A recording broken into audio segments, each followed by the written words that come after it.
Yo, what's going on gamers? It's Ryan 6 days a week, and today we're going to be talking about Dark and Darker's newest dungeon, the Ice Caverns. Do note, this is very much a first impressions video, and my outlook on this map will change as updates happen, and the map matures. I just thought it would be fun to send this out now and revisit it in a month or so, when I expect the map will have many additions. I want to begin by covering all the gameplay elements of the Ice Caverns that are new to the game entirely. First, there is no Dark Swarm or Enclosing Circle. What has replaced it is an increasingly dangerous blizzard that first slightly affects your movement and action speed and grows into a damage over time debuff with a greater slowing penalty. Next, there are absolutely no portals on the map, red or blue. The only ways to traverse out of this map are by static stair exits, a new lift exit located in this module here, or by various periodically appearing rafts which will ferry you out.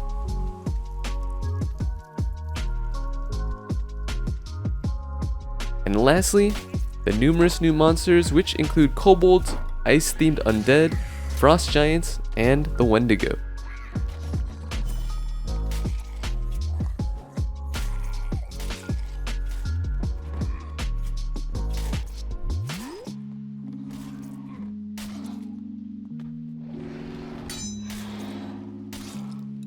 No main dungeon boss quite yet, since that'll be for the next layer down, the Ice Abyss.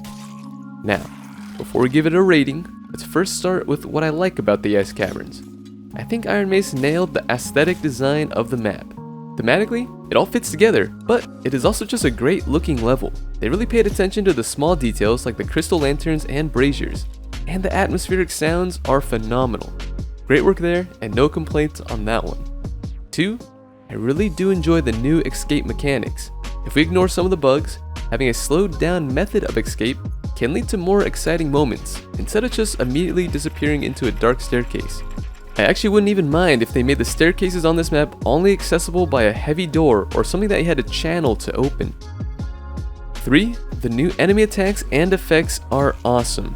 When I first heard the ice-themed monsters, I was worried it would just be a reskin of the existing enemy AI, but not only do they have different attack animations, they also have new abilities and effects. I especially like the frost giants, since they have that true mini-boss feel to them. Well, if you ignore the cheese of course, but Iron Mace is taking care of that eventually. 4. The module variety. Just about every module feels fresh and nice to explore.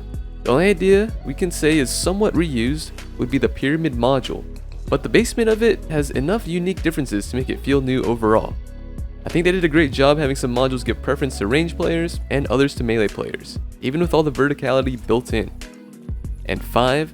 Navigation. This last point may have some bias since I've been playing this game for some time now, but I really do feel like this map has some sense of navigation, even with all the verticality. For the most part, if I pick out a point on the minimap, I have no trouble finding my way there. I know it's not a huge positive, but I think compared to the first few editions of the Goblin Caves, navigating around this map just makes more sense and isn't as frustrating. Alright, now the negatives. First, and from what I can tell from talking to other creators, the mob aggro is a bit too much. I actually think the density is perfectly fine, since you should be punished if you try to run through rooms without clearing, but right now, even if you're strategic with your clearing, you will almost always overpull mobs. This might actually be more of an issue with the floor and wall assets that have gaps in them, since just walking around the ground floor of any module seems to grab the attention of everything above you. Again, I think mob density itself feels fine, but it would be much more enjoyable if the aggro was tuned down a little bit, just so we could isolate our PvP fights more. Second, the map timer feels just too short, which makes camping static exits all too encouraging. I currently feel like that in most of my games, once I clear a module with a static exit, it's a better idea to hang around close to it, since I don't know if I'll have time to return once a blizzard slow kicks in. All my exciting player encounters have really been in just the first few minutes of the match, since no one really wants to risk exploring during the blizzard time. If we had maybe just like 4 more minutes added to the light blue match timer, I think map exploration would be more encouraged.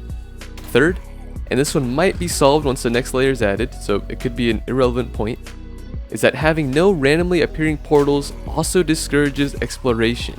I kinda touched on this point in point 2, but players really don't have a reason to stray far from an already cleared static escape. So even if it increases the total escapes, having a few randomly appearing portals would help encourage people to explore more parts of the map and find other players. Fourth, some of the colliders feel buggy.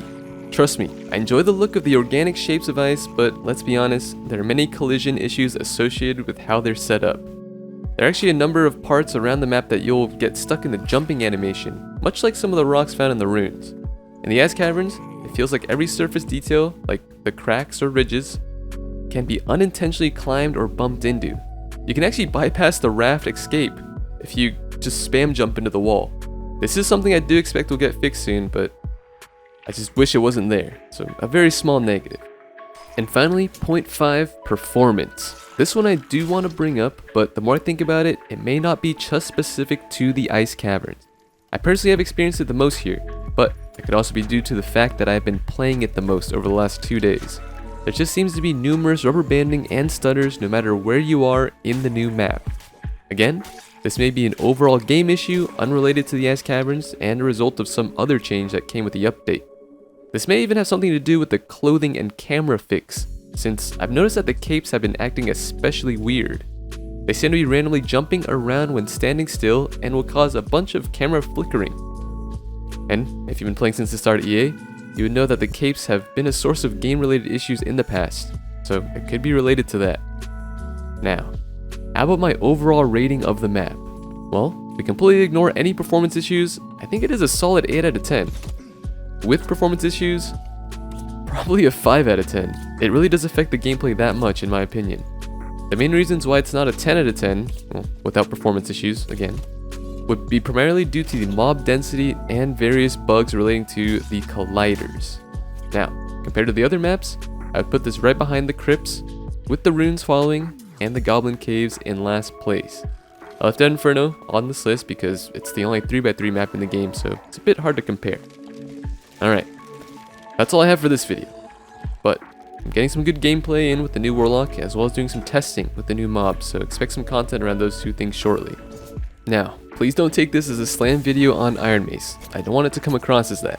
I just wanted to share how I felt about the latest map, and bring up some issues that I was running into while playing. I want to hear your thoughts on this too, on the Ice Caverns, and mainly what you would change to improve it, since we're really just seeing the first version of this map. Anyways, thank you as always for watching, and I'll see you in the next video.